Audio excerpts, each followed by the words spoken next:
UDF വിജയത്തിൽ സമസ്ത AP വിഭാഗം അവകാശവാദം ഉന്നയിക്കുന്നുവെന്ന് കേരള നദ്വത്തുൽ മുജാഹിദീൻ. UDFന് വോട്ട് ചെയ്യരുത് എന്ന് വീട് കയറി പറഞ്ഞവർ ഇന്ന് മാറിയെന്ന് സംസ്ഥാന പ്രസിഡന്റ് TP അബ്ദുള്ള കോയ മദനി വിമർശിച്ചു. തലേ ദിവസം വരെ വീടാന്തരം കയറി ഒരു പക്ഷത്തിന് വേണ്ടി വോട്ട് ചോദിച്ച ആളുകൾ ഇന്ന് ഭരണകൂടം തിരഞ്ഞെടുക്കപ്പെടുന്നതിൻ്റെ പിന്നിൽ അതിൻ്റെ പിന്നാമ്പുറത്ത് നിന്നുകൊണ്ട് ഞങ്ങളാണ് ഇതിൻ്റെ ആളുകൾ എന്ന് വരുത്തുന്ന ആളുകളുണ്ട്. അതൊക്കെ നമ്മൾ എത്രയോ കാലമായി കാണാൻ തുടങ്ങിയത്. അങ്ങനെയുള്ള ഒരു ലക്ഷ്യം മുജാഹിദ് പ്രസ്ഥാനത്തിനില്ല. അവർക്ക് രാഷ്ട്രീയമുണ്ട്, കാഴ്ചപ്പാടുണ്ട്. അത് ചിലപ്പോൾ വ്യത്യസ്തമാകും. അവർ തന്നെ ഒരു മുജാഹിദ് പ്രസ്ഥാനത്തിൽ ഇന്നേ വരെ രാഷ്ട്രീയ മാറ്റങ്ങൾ, ഭരണകൂട മാറ്റങ്ങൾ ഒരു സംഘർഷം ഉണ്ടാക്കിയിട്ടില്ല. അതാണ് ആ സംഘടനക്കുള്ള വലിയൊരു പ്രത്യേകത. മുസ്ലിം ലീഗിനെ വീണ്ടും കടന്നാക്രമിച്ച വെള്ളാപ്പള്ളി നടേശനും അബ്ദുള്ള കോയ മറുപടി നൽകി. മാറാട് കലാപത്തിൽ ലീഗിന് ഒരു പങ്കുമില്ലെന്നും ബോധപൂർവം ലീഗിനെ പ്രതിക്കൂട്ടിലാക്കുകയാണെന്നും അബ്ദുള്ള കോയ കൂട്ടിച്ചേർത്തു.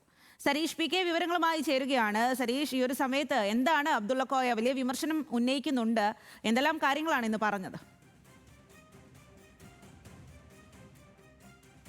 UDFിൻ്റെ അല്ലെങ്കിൽ പ്രത്യേകിച്ച് കോൺഗ്രസിൻ്റെ ജമാഅത്ത് ബന്ധം, അതോടൊപ്പം തന്നെ ഇത്തരത്തിലുള്ള സംഘടനകളുമായും ന്യൂനപക്ഷ സംഘടനകളുമായുള്ള ബന്ധം വളരെ വലിയ രീതിയിൽ ചർച്ചയായിരുന്നു തെരഞ്ഞെടുപ്പിന് മുൻപ് തന്നെ. അതിന് തൊട്ടു പിന്നാലെ ഈ തെരഞ്ഞെടുപ്പ് അടുത്തപ്പോൾ അത്തരത്തിൽ ന്യൂനപക്ഷ വോട്ടുകൾ ഏകീകരിക്കപ്പെടുന്ന ഒക്കെ സാഹചര്യങ്ങൾ ഉണ്ടായിരുന്നു. ഏറ്റവും അവസാനം ആദ്യഘട്ടത്തിൽ AP വിഭാഗം LDFിനാണോ UDFിനാണോ ഒപ്പം നിൽക്കുക എന്നൊരു സംശയങ്ങളുണ്ടായിരുന്നു. പക്ഷേ അവസാന ഘട്ടത്തിൽ AP വിഭാഗം വീട് കയറി പ്രചരണം UDFിനെതിരായി പ്രചരണം നടത്തി എന്നാണ് ഇപ്പോൾ അബ്ദുൾ മദനി തന്നെ പറയുന്നത്. അതിൽ കൃത്യമായി പറയുന്നത് UDFന് വോട്ട് ചെയ്യരുത് എന്ന് തെരഞ്ഞെടുപ്പിൻ്റെ, അതായത് പോളിംഗിൻ്റെ തലേ ദിവസം പോലും പല സ്ഥലങ്ങളിലും ഇത്തരത്തിൽ വീട് കയറി പ്രചരിപ്പിച്ചവരുണ്ടായിരുന്നു. അവർ ഈ തെരഞ്ഞെടുപ്പ് ഫലം വന്നതിന് തൊട്ടു പിന്നാലെ തങ്ങളുടെ പ്രവർത്തനങ്ങൾ കൊണ്ടാണ്, അല്ലെങ്കിൽ തങ്ങൾ പ്രചരണം നടത്തിയത് കൊണ്ട് മാത്രമാണ് UDF അധികാരത്തിലെത്തിയത്, പ്രത്യേകിച്ച് കോൺഗ്രസിന് ഇത്ര വലിയൊരു നേട്ടമുണ്ടാക്കാൻ സാധിച്ചത് എന്ന രീതിയിൽ പറയുകയും ഇപ്പോൾ ഭരണം കിട്ടിയ തൊട്ടു പിന്നാലെ തിരുവനന്തപുരം കേന്ദ്രീകരിച്ച് പ്രവർത്തിക്കുകയും ചെയ്യുന്നുണ്ട്. അതെല്ലാം തന്നെ ജനങ്ങൾ കാണുന്നുണ്ട്.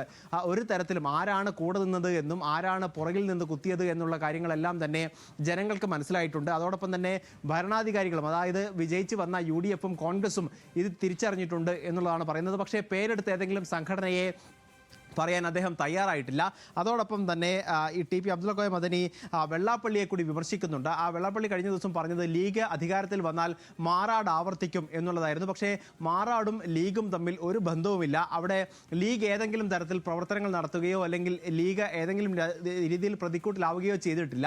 ഇത്തരത്തിൽ പ്രചരണം നടത്തി ലീഗിനെ പ്രതിക്കൂട്ടിലാക്കാനുള്ള ഒരു ശ്രമമാണ് വെള്ളാപ്പള്ളി ഉൾപ്പെടെയുള്ളവരുടെ ഭാഗത്തു നിന്നും ഉണ്ടാകുന്നത് എന്നൊരു വിമർശനം കൂടിയാണ് ഇപ്പോൾ TP അബ്ദുള്ള കോയ മദനി മുന്നോട്ട് വയ്ക്കുന്നത്. ശരി സരീഷ്.